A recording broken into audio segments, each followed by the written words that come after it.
ॐ अथ श्री बगलामुखी स्तोत्रम्। श्री गणेशाय नमः। विनियोगः। ॐ अस्य श्री बगलामुखी स्तोत्रस्य नारद ऋषिः श्री बगलामुखी देवता त्रिष्टुप् मम सन्निहितानां विरोधिनां दुष्टानां वाङ्मुख पद बुद्धिनां स्तंभनार्थे श्री महामाया बगलामुखी वरप्रसाद सिद्ध्यर्थे पाठे विनियोगः। अथ ध्यानम्। सौवर्णासन संस्थितां त्रिनयनां पीतांशुकोल्लासिनीं हेमाभाङ्गरुचिं शशाङ्कमुकुटां सचम्पकस्रग्युतां हस्तैर्मुद्गरपाशवज्ररसनां संबिभ्रतीं भूषणैः व्याप्ताङ्गीं बगलामुखीं त्रिजगतां संस्तम्भिनीं चिन्तयेत्। अथ स्तोत्रम्। मध्ये सुधाब्धिमणिमण्डपरत्नवेद्यां सिंहासनोपरि गतां परिपीतवर्णां पीताम्बराभरणमाल्यविभूषिताङ्गीं देवीं भजामि धृतमुद्गरवैरिजिह्वां जिह्वाग्रमादाय करेण देवीं वामेन शत्रून् परिपीडयन्तीं गदाभिघातेन च दक्षिणेन पीताम्बराढ्यां द्विभुजां नमामि। चलत्कनककुण्डलोल्लसितचारुगण्डस्थलां लसत्कनकचम्पकद्युतिमदिन्दुबिम्बाननां गदाहतविपक्षकां कलितलोलजिह्वां चलां स्मरामि बगलामुखीं विमुखवाङ्मनस्तम्भिनीं पीयूषोदधिमध्यचारुविलसत् रत्नोज्ज्वले मण्डपे तत्सिंहासनमूलपतितरिपुं प्रेतासनाध्यासिनीं स्वर्णाभां करपीडितानिरसनां भाम्यद्गदां विभ्रमां यस्त्वां ध्यायति यान्ति तस्य विलयं सद्योऽथ सर्वापदः। देवी त्वच्चरणाम्बुजार्चन कृते यः पीतपुष्पाञ्जलिं मुद्रा वामकरे निधाय मननं मन्त्रो मनोज्ञाक्षरम् पीताध्यानपरोऽथ कुम्भकवशाद्बीजं स्मरेत् पार्थिवम् तस्यामित्रमुखस्य वाचि हृदये जाड्यं भवेत् तत्क्षणात्। आदिमूकतिरङ्कति क्षितिपतिर्वैश्वानरः शीतति क्रोधी शाम्यति दुर्जनः सुजनति क्षिप्रानुगः खञ्जति गर्वी कर्वति सर्वविच्च जडति तुन्दन्त्रणायन्त्रितः श्रीनित्ये बगलामुखी प्रतिदिनं कल्याणि तुभ्यं नमः। मन्त्रस्तावदलं विपक्षदलने स्तोत्रं पवित्रं च ते यन्त्रवादिनियन्त्रणं त्रिजगतां जैत्रं च चित्रं च ते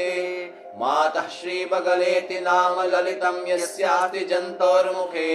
त्वन्नाम स्मरणेन संसदि मुखस्तम्भो भवेद्वादिनां दुष्टस्तम्भनमुग्रविघ्नशमनं दारिद्र्यविद्रावणं भूभृत्सन्नमनं त्रयं मृगदिशां चेतः समाकर्षणं सौभाग्यैकनिकेतनं समदृशां कारुण्यपूर्णे क्षणे मृत्योर्वारणमाविरस्तु पुरतो मातस्त्वदीयं वपुः मातर्भञ्जय मद्विपक्षवदनं जिह्वां च संकीलय ब्राह्मीं यन्त्रयदैत्यदेव भीषणामुग्रां मतिं स्तम्भय शत्रुंश्चूर्णय देवि तीक्ष्णगदया गौराङ्गी पीताम्बरे विघ्नौघं बगले हर प्रणमतां कारुण्यपूर्वे क्षणे मातर्भैरवि भद्रकाली विजये वाराहि विश्वाश्रये श्रीविद्ये समये महेशि बगले कामेशि वामे रमे मातंगी त्रिपुरे परात्परितरे स्वर्गापवर्गे प्रदे दासोऽहं शरणागतः करुणया विश्वेश्वरि त्राहि माम् त्वं विद्या परमा त्रिलोकजननी विघ्नौघविध्वंसिनी योषाकर्षणकारिणी त्रिजगतामानन्दसंवर्धिनी दुष्टोच्चाटनकारिणी पशुमनः सम्मोहसन्दायिनी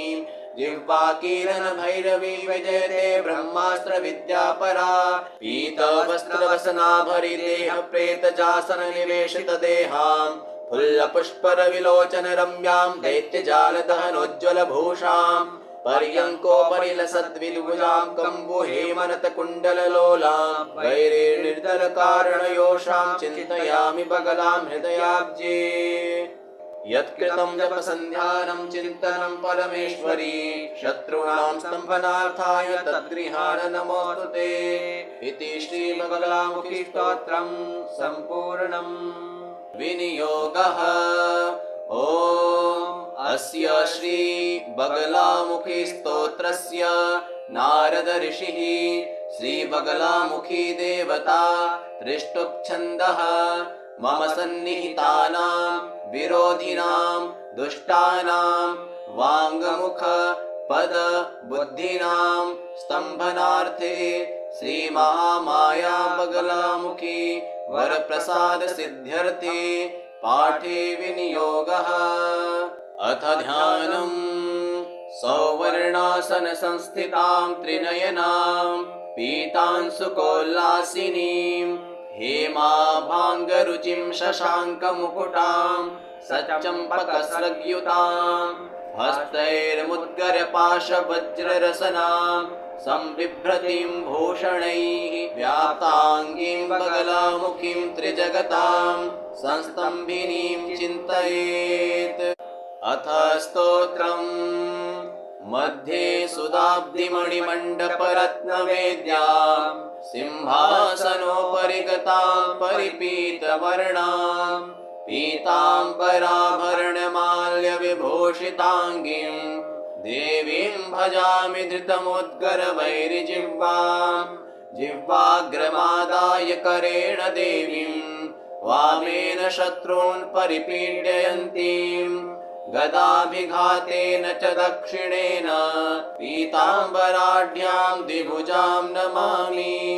चलत्कनककुण्डलोल्लसितचारुगण्डस्थलां लसत्कनकचम्पकद्युतिमदिन्दुबिम्बाननां गदाहतविपक्षकां कलितलोलजिह्वां चलां स्मरामि बगलामुखीं विमुखवाङ्मनःस्तम्भिनीं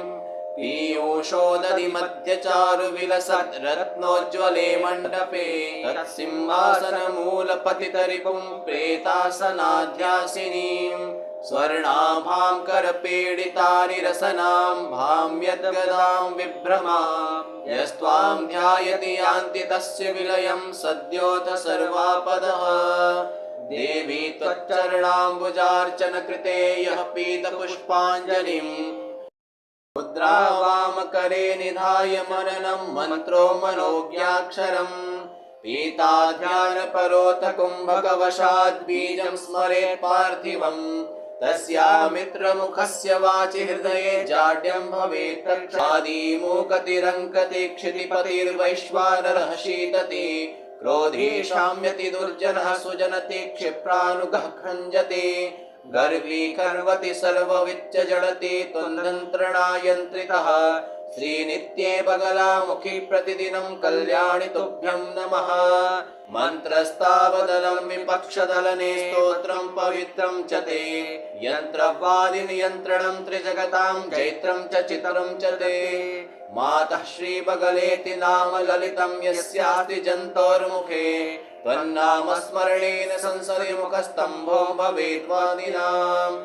दुष्टस्तम्भनमुग्रविघ्नशमनं दारिद्र्यविद्रावणं भूभृत्सन्नमनं त्रयं मृगदृशां चेतः समाकर्षणम् सौभाग्यैकनिकेतनं समदृशां कारुण्यपूर्णे क्षणे मृत्योर्वारणमाविरस्तु पुरतो मातस्त्वदीयं वपुः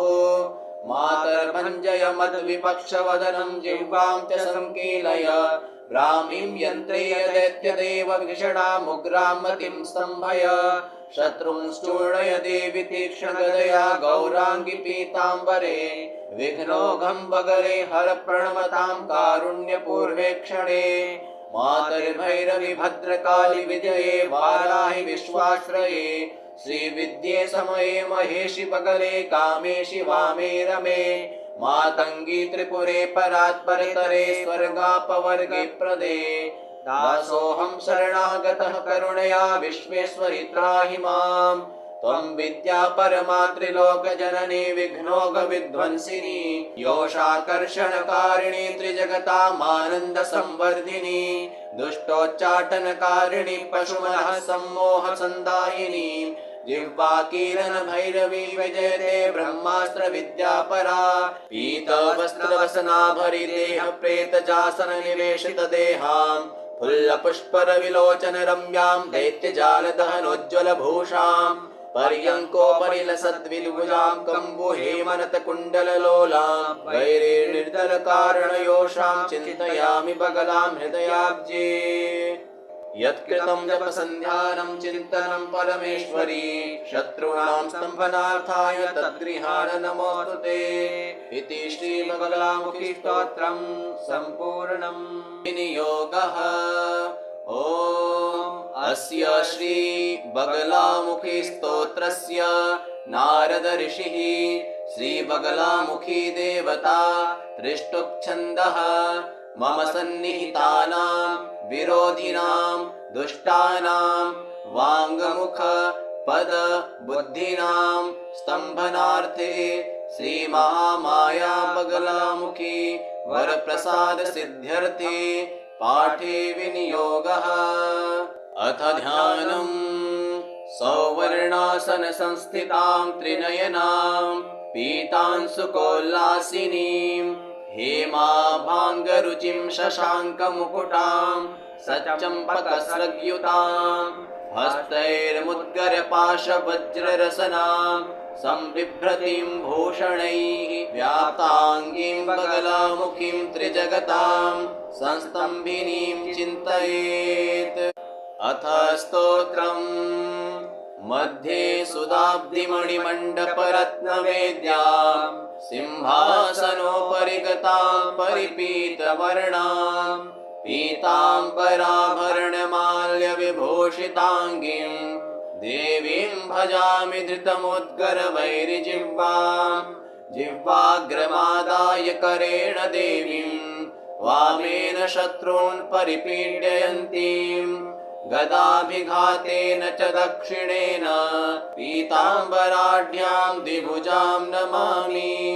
चलत्कनककुण्डलोल्लसितचारुगण्डस्थलां लसत्कनकचम्पकद्युतिमदिन्दुबिम्बाननां गदाहतविपक्षकां कलितलोलजिह्वां चलां स्मरामि बगलामुखीं विमुखवाङ्मनस्तम्भिनीं पीयूषोदधिमध्यचारुविलसत् रत्नोज्ज्वले मण्डपे तत्सिंहासनमूलपतितरिपुं प्रेतासनाध्यासिनीं स्वर्णाभां करपेडितानि रसनां भाम्यद्गदां विभ्रमां यस्त्वां ध्यायति यान्ति तस्य विलयं सद्योऽथ सर्वापदः देवी त्वच्चरणाम्बुजार्चनकृते यः पीतपुष्पाञ्जलिम् मुद्रा वामकरे निधाय मननं मन्त्रो मनोज्ञाक्षरम् पीताध्यानपरोऽथ कुम्भकवशाद्बीजं स्मरेत् पार्थिवम् तस्यामित्रमुखस्य वाचि हृदये जाड्यं भवेत् तक्षादीमूकतिरङ्कति क्षितिपतिर्वैश्वानरः शीतति क्रोधी शाम्यति दुर्जनः सुजनति क्षिप्रानुगः खञ्जति गर्वी खर्वति सर्वविच्च जडति त्वन्नन्त्रणायन्त्रितः श्रीनित्ये बगलामुखी प्रतिदिनं कल्याणि तुभ्यं नमः मन्त्रस्तावदलं विपक्षदलने स्तोत्रं पवित्रं च ते यन्त्रवादिनियन्त्रणं त्रिजगतां जैत्रं च चित्रं च ते मातः श्रीबगलेति नाम ललितं यस्यास्ति जन्तोर्मुखे त्वन्नामस्मरणेन संसदि मुखस्तम्भो भवेद्वादिनाम् दुष्टस्तम्भनमुग्रविघ्नशमनं दारिद्र्यविद्रावणं भूभृत्सन्नमनं त्रयं निरगदिशां चेतः समाकर्षणं सौभाग्यैकनिकेतनं समदृशां कारुण्यपूर्णे क्षणे मृत्योर्वारणमाविरस्तु पुरतो मातस्त्वदीयं वपुः मातर्भञ्जय मद्विपक्षवदनं जिह्वां च संकीलय ब्राह्मीं यन्त्रेय दैत्यदेव भीषणामुग्रां मतिं स्तम्भय शत्रुंश्चूर्णय देवि तीक्ष्णगदया गौराङ्गी पीताम्बरे विघ्नौघं बगले हर प्रणमतां कारुण्यपूर्वे क्षणे मातर्भैरवि भद्रकाली विजये वाराहि विश्वाश्रये श्रीविद्ये समये महेशि बगले कामेशि वामे रमे मातङ्गी त्रिपुरे परात्परतरे स्वर्गापवर्गे प्रदे दासोऽहं शरणागतः करुणया विश्वेश्वरि त्राहि माम् त्वं विद्या परमा त्रिलोकजननी विघ्नौघविध्वंसिनी योषाकर्षणकारिणी त्रिजगतामानन्दसंवर्धिनी दुष्टोच्चाटनकारिणी पशुमनः सम्मोहसन्दायिनी जिह्वाकीलन भैरवी विजयते ब्रह्मास्त्र विद्यापरा पीतवस्त्रवसनाभरि देह प्रेतजासन निवेशित देहाम् फुल्लपुष्पर विलोचन रम्यां दैत्यजालदहनोज्ज्वल भूषाम् पर्यङ्कोपरिलसद्विलुजां कम्बु हेमनत कुण्डललोलां वैरिर्निर्दलकारणयोषां चिन्तयामि बगलां हृदयाब्जे यत्कृतं जपसन्ध्यानं चिन्तनं परमेश्वरी शत्रूणां स्तम्भनार्थाय तद्गृहाण नमोऽस्तु ते इति श्रीमङ्गलामुखी स्तोत्रम् सम्पूर्णम्।